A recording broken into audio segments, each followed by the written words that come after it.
அஸ்ஸலாமு அலைக்கும். நான் உங்கள் ஷிஃபா குக்கிங்லேருந்து பேசுகிறேன். இன்றைக்கி நம்ம என்ன ரெசிபி பார்க்க போகிறோன்னா, இஃப்தாருக்கான ஒரு ரெசிபி தான். சிக்கனை வச்சு நல்ல ஒரு ஜூஸியான சீஸியான கபாப் தான். வாங்க எப்படி செய்கிறதுன்னு சொல்கிறேன். இதுக்கு நான் 1/4 கிலோ போன்லெஸ் சிக்கன் எடுத்திருக்கேன். எலும்பில்லாத கறி, 3 பச்சை மிளகா, ஒரு கைப்பிடி அளவு கொத்தமல்லி, ஒரு கைப்பிடி அளவு புதினா,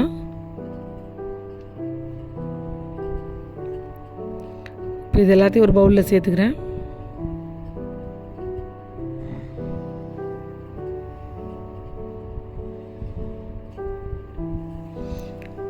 இப்போ நம்ம இதுக்கு தேவையான மசாலா பொருட்கள் என்னென்னு பார்த்துடலாம்.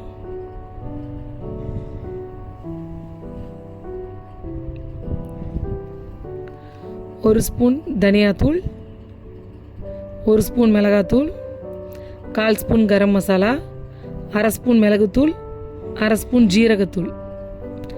இப்போ இது எல்லாத்தையும் அதுலேயே மொத்தமாக சேர்த்துட்றேன். இது கூட ஒரு ஸ்பூன் ஆரிகானோ சேர்த்துக்கிறேன். அதோட ஒரு 1/2 ஸ்பூன் இஞ்சி பூண்டு பேஸ்ட்,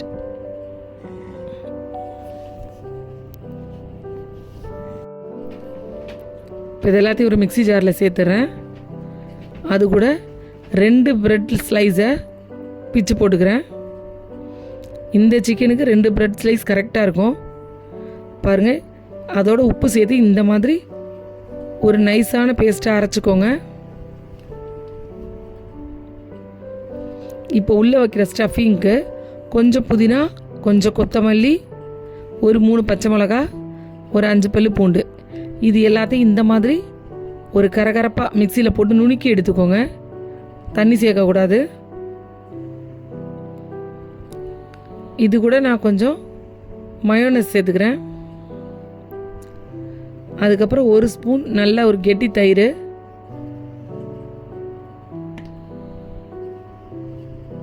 இதோட கொஞ்சம் சீஸ் வந்து உங்களோட தேவைக்கு கொஞ்சமாக சேர்க்கணுனாலும் சேர்த்துக்கலாம், அதிகமாக சேர்க்கணுனாலும் சேர்த்துக்கலாம்.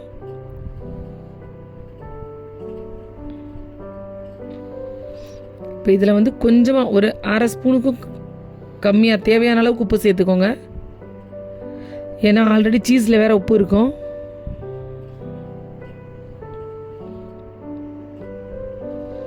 எல்லாத்தையும் நல்லா மிக்ஸ் பண்ணி விட்டுருங்க.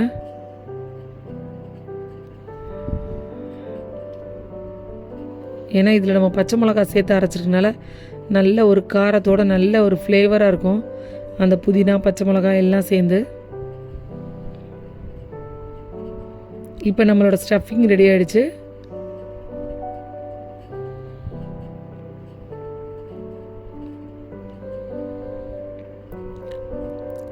இப்போ ஒரு பவுலில் 3 ஸ்பூன் மைதா மாவு சேர்த்துக்கிறேன்.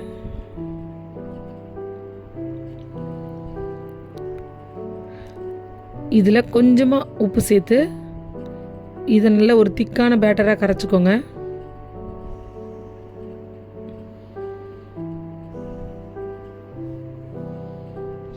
இது வந்து நல்ல ஒரு திக்காக இருக்கணும்.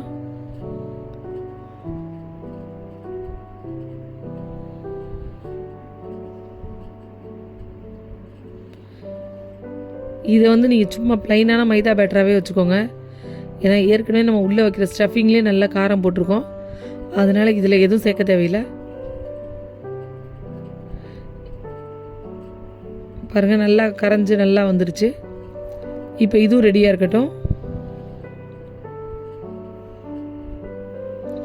ஒரு பிளேட்டில் நான் பிரெட் க்ரம்ஸ் எடுத்துக்கிறேன். இது வீட்லேயே ரெடி பண்ண பிரெட் க்ரம்ஸ் தான். நான் மிக்சியில் ப்ரெட்டை நுணுக்கி நல்லா வறுத்து வச்சுருக்கேன். இது கூட கொஞ்சம் க்ரீன் கலரில் ஃபுட் கலர் சேர்த்துக்கிறேன். உங்களுக்கு ஃபுட் கலர் சேர்க்க இஷ்டம் இல்லைன்னா இதை நீங்கள் ஸ்கிப் பண்ணிடலாம்.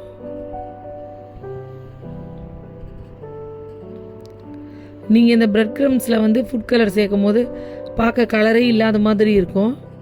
ஆனால் நீங்கள் கட்லெட்டை கொண்டு வந்து அதில் தொட்டிங்கன்னா அந்த நேரத்துக்கு நல்லாவே கலர் தெரியும். பாருங்கள், இப்போ உங்களுக்கு கலர் தெரில, நான் அந்த கபாப் இதில் வைக்கும் போது எவ்வளோ கலராக இருக்கும்னு பாருங்கள்.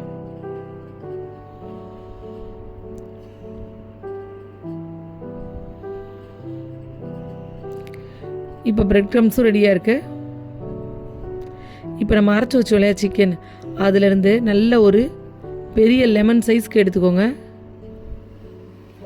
கையில் கொஞ்சமாக எண்ணெய் தடவிக்கோங்க.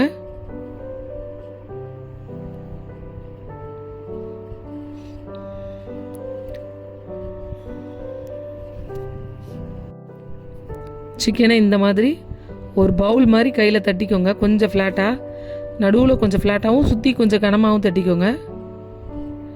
சென்டரில் அந்த ஃபில்லிங் எடுத்து நீங்கள் வச்சுக்கோங்க. வச்சுட்டு அந்த கனமாக இருக்கு இல்லையா, அதை கொஞ்சமாக அப்படி தூக்கி விட்டு இந்த மாதிரி ஒன்று சேர்த்துக்கோங்க.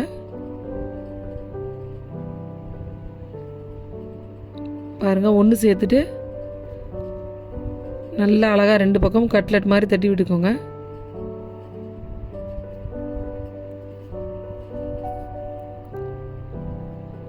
பாருங்கள், அழகான கட்லெட் மாதிரி இருக்குது. இப்போ இதை அந்த மைதா பேட்டரில் போட்டு டிப் பண்ணி பிரெட் க்ரம்ஸை கோட் பண்ணிக்கிடுவோம்.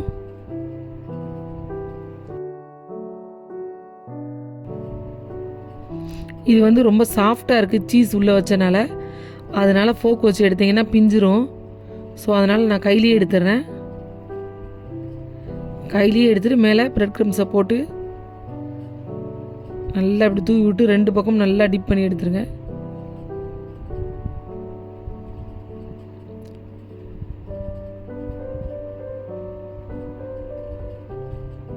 பாருங்கள் எவ்வளோ நல்ல ஒரு க்ரீன் கலர் இருக்குன்னு. அவ்வளோதான், சூப்பராக ரெடி ஆகிடுச்சு. இதை ஒரு பிளேட்டில் வச்சுருங்க.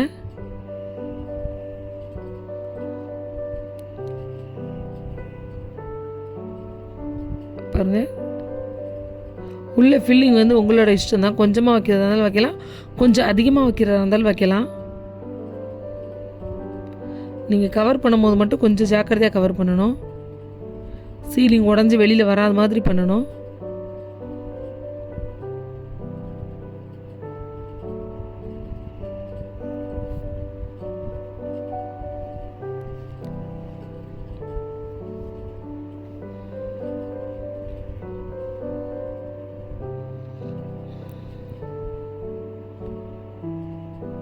நீங்கள் இதை தட்டும் போது பார்க்க உங்களுக்கு ரொம்ப உள்ள சீஸ் இருக்கிறதுனால கையில் வந்து ரொம்ப கொலன்னு உடையிற மாதிரி உங்களுக்கு ஒரு ஃபீலிங் தெரியும்.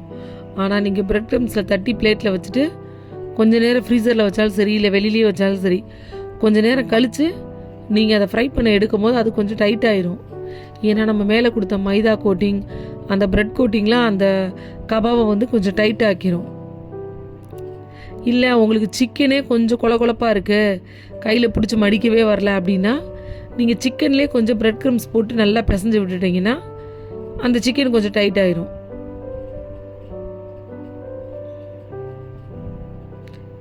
நீங்கள் ரெடி பண்ணி உடனே பொரிக்காமல் ஒரு 1/2 hour விட்டுட்டு அப்புறம் பொரிச்சிங்கன்னா அந்த பிரெட் க்ரம்ஸ் வந்து அந்த கபாபை நல்ல ஒரு டைட் பொசிஷனுக்கு ஆக்கியிருக்கும்.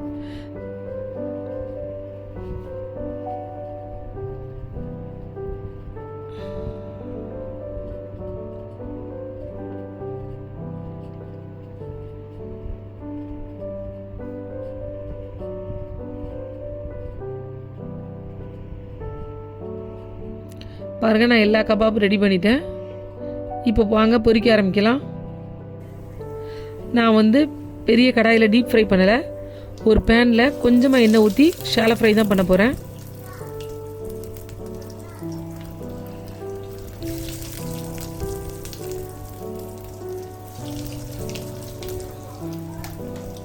அடுப்பு வந்து ஒரு நார்மல் டெம்பரேச்சர்லேயே வச்சுக்கோங்க. ஹை ஃப்ளேமில் இருந்தால் உடனே ப்ரெட்டு கருகிரும். ஒரு நார்மல் ஃப்ளேம்லேயே உள்ள வரை நல்லா வெந்து வரட்டும். நல்லா வெந்து வந்ததுக்கப்புறம் ஒரு பக்கம் நல்லா வெந்ததுக்கப்புறம் திருப்பி போடுங்க.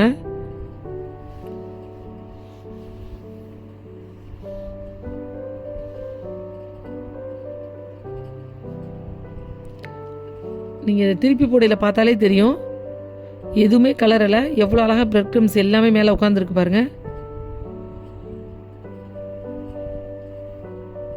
எவ்வளோ டைட்டாக இருக்குன்னு பார்த்தீங்களா, உடையாமல் எப்படி இருக்குன்னு. நீங்கள் ப்ரெட்டை போட்டு வச்ச கொஞ்ச நேரத்தில் இந்த மாதிரி டைட் ஆயிரும். பாருங்கள், 2 பக்கம் நல்லா வெந்துருச்சு. இப்போ நான் இந்த கபாபை வெளியில் எடுத்துட்றேன்.